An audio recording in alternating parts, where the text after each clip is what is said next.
This is African American History is American History. Welcome. I'm your host, Harlan Kearsley.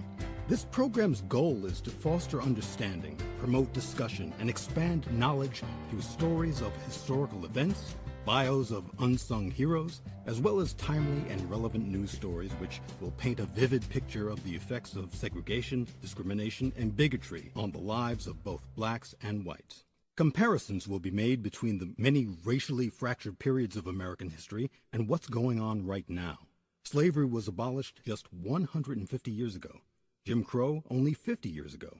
Yet stop and frisk, voter ID, stand your ground, income inequality, and a host of other current problems are proof that their detrimental effects continue to be felt, and that the struggle for equal rights for all must continue.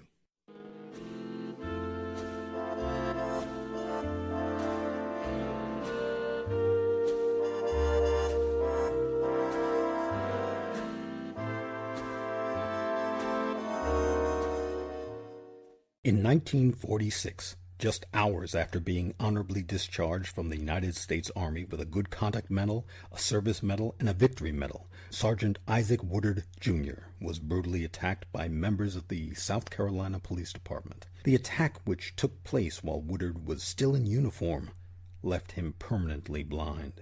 The savage maiming of Sergeant Woodard drew national and international outrage from both the black and white communities.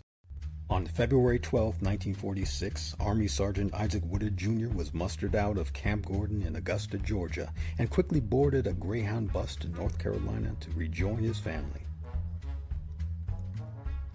While en route, however,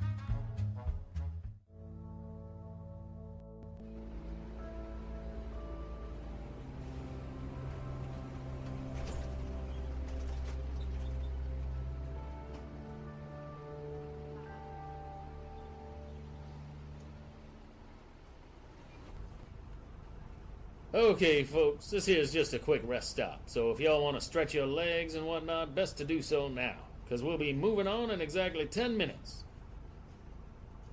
Excuse me, sir. The colored restrooms are way on the other side of this building.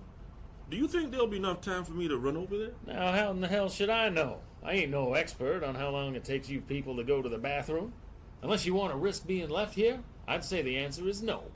Get on back to your seat. I'll be real quick. You niggas think just because you're wearing a white man's uniform, that gives you some kind of special privileges. Well, let me tell you what I think. Y'all ain't Save gonna... it. I already know what you think, Cracker. And I could have done my business and been back in the time it just took you to go running off in the mouth. You smartass, you best watch your tone, boy, or I'm gonna throw your black ass off this damn bus and make you walk to wherever it is you're going. Thanks for the warning. after a while, the bus stopped in Batesburg, South Carolina, to let passengers off. The bus driver also got out and proceeded to contact the local police. He came back minutes later with Chief of Police Linwood Shull and a group of officers. That's him, Chief. The one wearing the Army uniform. Mouthed off to me something awful. Ranting and raving like he owned the damn bus company. Now don't that just beat all? I bet he's drunk. All right, we'll handle it from here. You there, boy. Come here. Is there a problem, sir? You just bet there's a problem, boy. And you made it.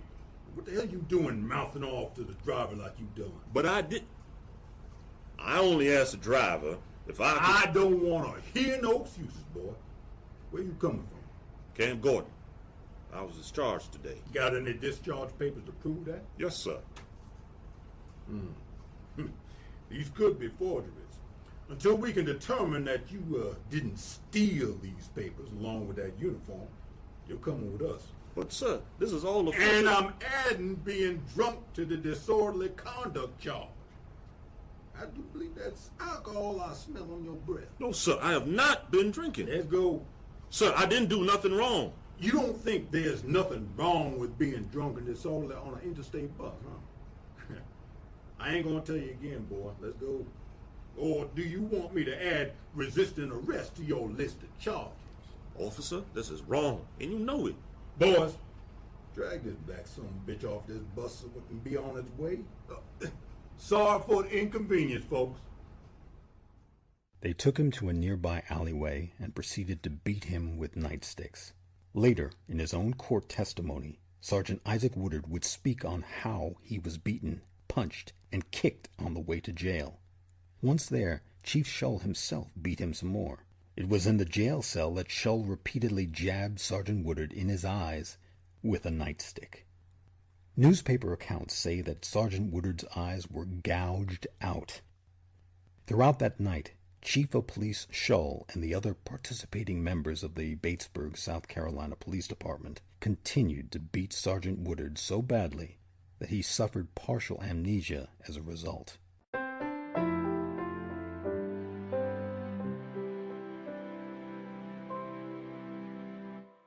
This is African American History is American History. The following morning, the police brought the now blinded Woodard before a local judge, who found him guilty of being drunk and disorderly and fined him $50. Sergeant Woodard pleaded for medical assistance, but it would be 2 days before he would be seen by a doctor. Not knowing where he was and suffering from amnesia, the 27-year-old ended up in a hospital in Aiken, South Carolina, receiving substandard medical care. Valentino to the OR, please. Dr. Valentino to the OR, please. Doctor, Negro male, approximately 25 years of age, brought in with severe trauma to both eyes. Thank you, nurse. All right, let's get him on the table. My God. What is it, Doctor? The sclera, the ciliary muscle, the anterior chamber, everything has been obliterated. I'm afraid there's nothing I can do to save this poor man's sight. After 3 weeks of frantically searching for him, Woodard's family finally discovered he was in Aiken, in the hospital. He was immediately rushed to a U.S. Army hospital in Spartanburg, South Carolina. Though his memory had begun to recover by that time, doctors found both eyes were totally damaged beyond repair. At first, the case was barely reported, but the NAACP worked to publicize Woodard's plight, and soon every major national newspaper in the country covered Sergeant Woodard's story. The NAACP campaigned hard for the South Carolina state government to address the incident and requested that those involved be brought to trial. That request was dismissed. Many celebrities of the day, both black and white, spoke out against this injustice, including heavyweight boxing champion Joe Louis, jazz pianist, bandleader, and composer Count Basie, and actor and filmmaker Orson Welles. Welles made it his personal crusade to advocate for the punishment of Shull and his accomplices. He devoted much time to the Woodard attack on his ABC radio show Orson Welles Commentaries. On the July 28, 1946 broadcast, Welles read an affidavit sent to him by the NAACP and signed by Woodard. He criticized the lack of action by the South Carolina government as intolerable and shameful. Good morning, this is Orson Welles speaking. I'd like to read to you an affidavit. I, Isaac Woodard Jr., being duly sworn, do depose and state as follows, that I am 27 years old and a veteran of the United States Army, having served for 15 months in the South Pacific and earned 1 battle star. I was honorably discharged on February 12, 1946, from Camp Gordon, Georgia, at 8:30 p.m. at the Greyhound Terminal, Atlanta, Georgia. While I was in uniform, I purchased a ticket to Winnsboro, South Carolina, and took the bus headed there to pick up my wife to come to New York to see my father and mother.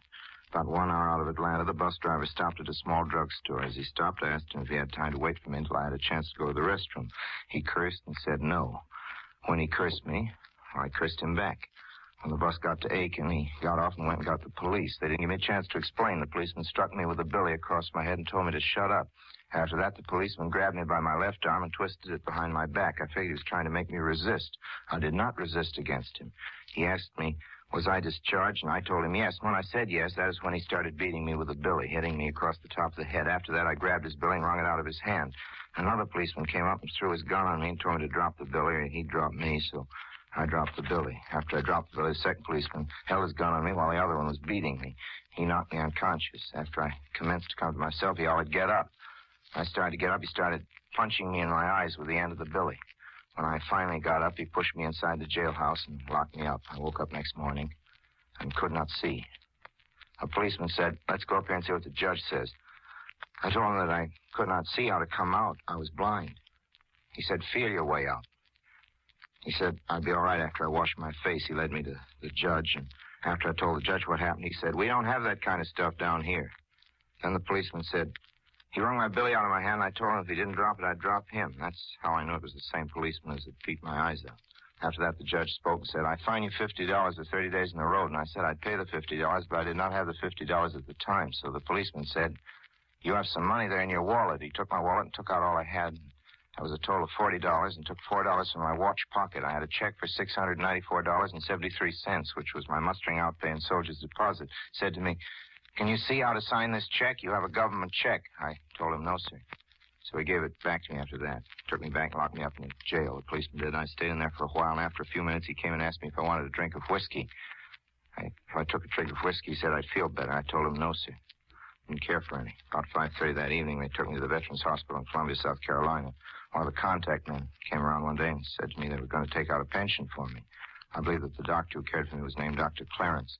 I told him what had happened to me. He made no comment, but told me I should join a blind school. Sworn to me. It was 23rd day of April, 1946. Well, ladies and gentlemen, I had that affidavit in my pocket a few hours before dawn. When I left off worrying about this broadcast long enough for coffee at an all-night restaurant, I found myself joined at the table by a stranger. A nice, soft-spoken, well-meaning, well-mannered stranger he was. He told me a joke. He thinks it's a joke. I'm going to repeat it, but not for your amusement. I earnestly hope that nobody listening will laugh. This is the joke.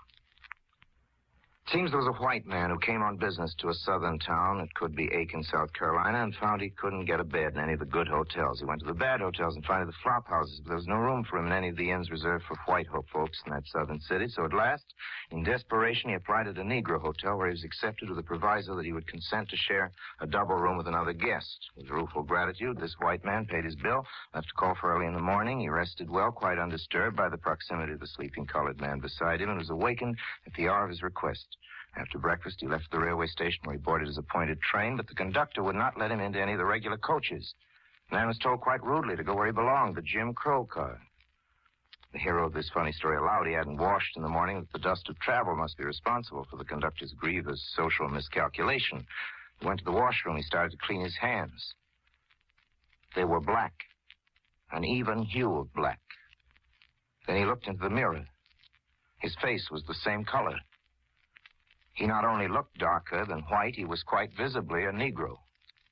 A great oath preceded the final line, which is presumed to be the funny part of this little anecdote.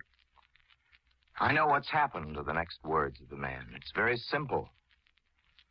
They woke up the wrong man. I left the teller of this tale in the coffee shop, but I found I couldn't leave the tale itself. Like the affidavit I read to you at the start of the broadcast, it seems to have become a permanent part of my mental luggage. I sketched in my imagination a sequel to the stranger's funny joke. I saw the man of business who'd gone to bed, a white man getting into an argument with the conductor. I saw a policeman boarding the train at the next station and taking the man of business out on the platform and beating the eyes out of his head because the man thought he should be treated with the same respect he had received the day before when he was white. I saw men at the police station trying to make him take a drink so that the medical authorities could testify that he was drunk. I saw the man of business bleeding in his cell, reaching out with sightless hands through unseen bars, gesturing for help that would not, could not ever come. And I heard his explanation echoing down the stone hallways of the jail. I know what's happened. It's very simple. They woke up the wrong man.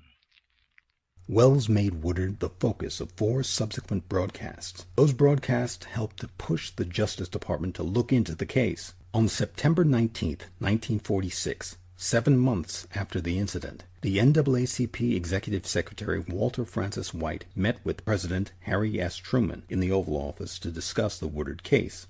Truman was also disgusted. He wrote a letter to Attorney General Tom C. Clark the following day, demanding that action be taken to address South Carolina's apparent reluctance to try the case. 6 days later, on September 26, Truman directed the United States Department of Justice to open an investigation in the case. On October 2, 1946, Police Chief Shull and several of his officers were indicted in U.S. District Court in Columbia, South Carolina.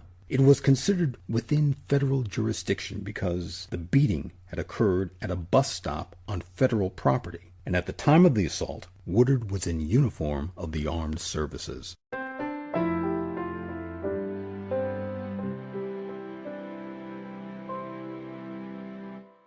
This is African American History is American History.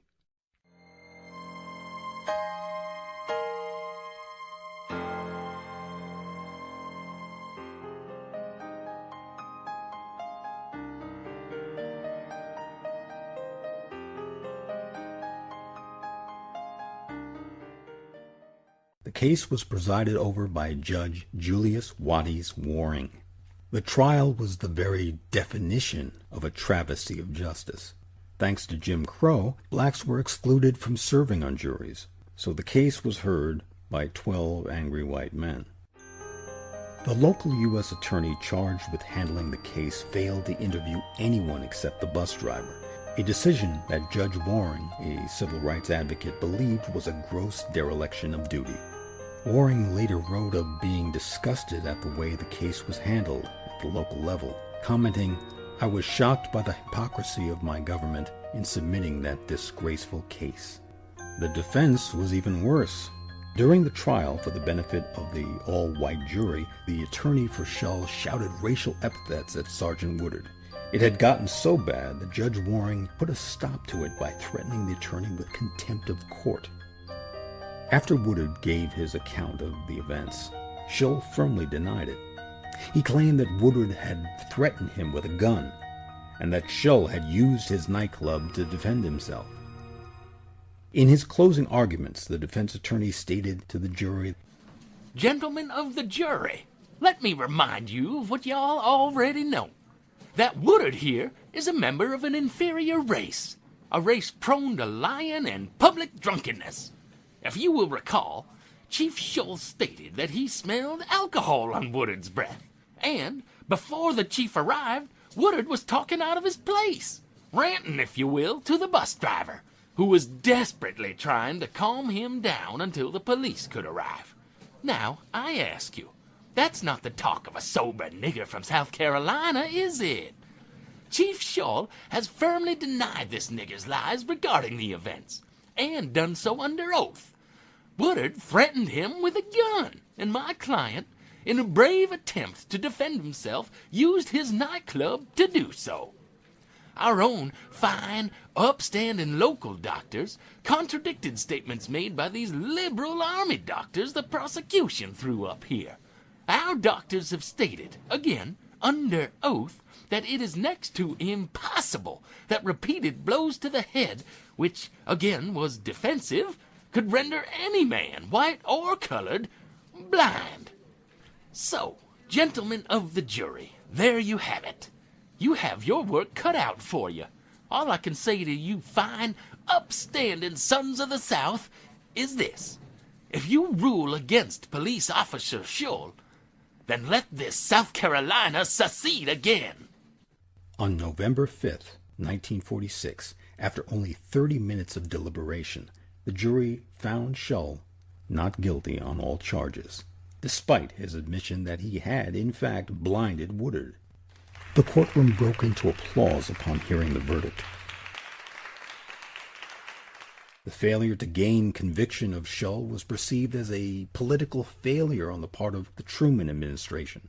Shull went on to live a long life, finally dying in Batesburg, South Carolina on December 27, 1997, at the age of 95. Isaac Woodard moved north soon after the trial. He lived in New York City for the rest of his life and died at the age of 73 in a Veterans Administration hospital in the Bronx on September 23, 1992. Sergeant Isaac Woodard Jr., recipient of a Good Conduct Medal, American Campaign Medal, Asiatic Pacific Campaign Medal, and a World War II Victory Medal, was buried with military honors at the Calverton National Cemetery located in Calverton, New York. In December of 1946, 1 month after the jury acquitted Shull, President Truman established the Civil Rights Commission by Executive Order 9808. This was a 15-member interracial group that included the then president of General Electric, Charles Wilson, academics such as John Sloan Dickey from Dartmouth College, Sadie Tanner Alexander, a black attorney for the city of Philadelphia, and other activists. This has been African American History is American History. The episode you've been listening to, the Isaac Woodard story, was written, directed, and produced by Harlan Kearsley. Production coordinator is Sarah Cushing Downs. The cast included Robert McKay as Sergeant Isaac Woodard, Soraya Butler as the nurse, and Jeffrey Schubert as the bus driver, the doctor, and the defense attorney. I'm Harlan Kearsley. On behalf of everyone here at African American History is American History, thank you for listening. And remember, none of us can truly embrace the future until we first confront the past.